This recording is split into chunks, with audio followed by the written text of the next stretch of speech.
موشەی مانگیاشی دەبێ ڕاستەخۆ لە دوای ئەوە بدرێت بۆ گفتوگۆکردن لەسەر کۆی ئەو پرسانی کە هەیە لە ناوچەکە لە عێراق لە بەغدا و لە پاڵ ئەوەشە باسمان لە هەڵبژاردنەکانی خولی شەمی پەرلەمانی عێراق کرد کە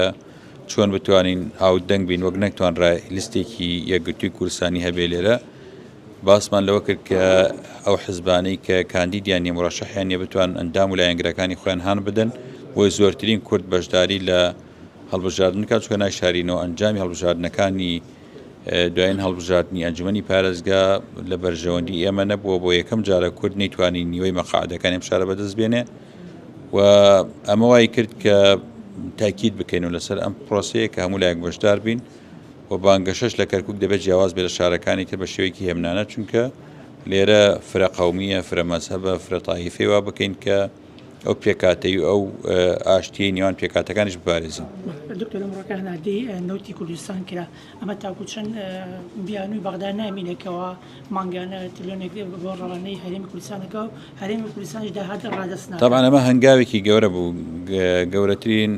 هەنگاو ئەوەیە کە حکوومەتی هەرێمی کوردستان یاخود نەوتی هەرێمی کوردستان چوە دیسان بۆ بازاری جیهانی نەوتی و بووە بەشێک لە معادلەی نەوتی جیهانی ئەمە زۆر گرنگ بوو. خاڵی دووەم جنابتانزان لە بەرەوەی بابەتی هەناردەکردنەوەی نەفت ڕەبت کرابوو لەگەڵ بابەتی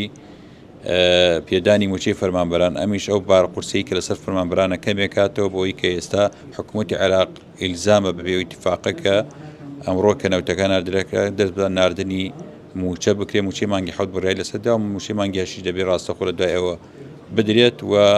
و بێت بەشێک لەو ناڕەحەتیی خەڵک کۆتایی پێبێت. وەزارەتی بەرگری عێراق بڕیاری داوە بنووسراوێت زەوی کورد لە تۆبزاو لە چەند شوێنێکی کرا بدرات ئەم بابەتە حرسیان نییە بۆ لە بابەتی ئەوە نییە کە دەیانەوێت سەرباز یاخود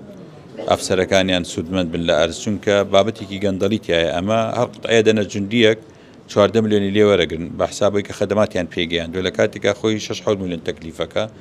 بابەتەکە گەندەڵیە بۆیە ئەوەندە پێداگیری لەسەرەکەن بەڵام نووسراوێکمان ئاراستە کردن وەکو لیژنەی مادەی 140 بۆ وەزارەتی دیفاع کە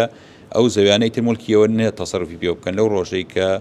قەراراتی ئیلغا قەراراتی مجلس یاسەوە چۆتە بواری جێبەجێکردنەوە.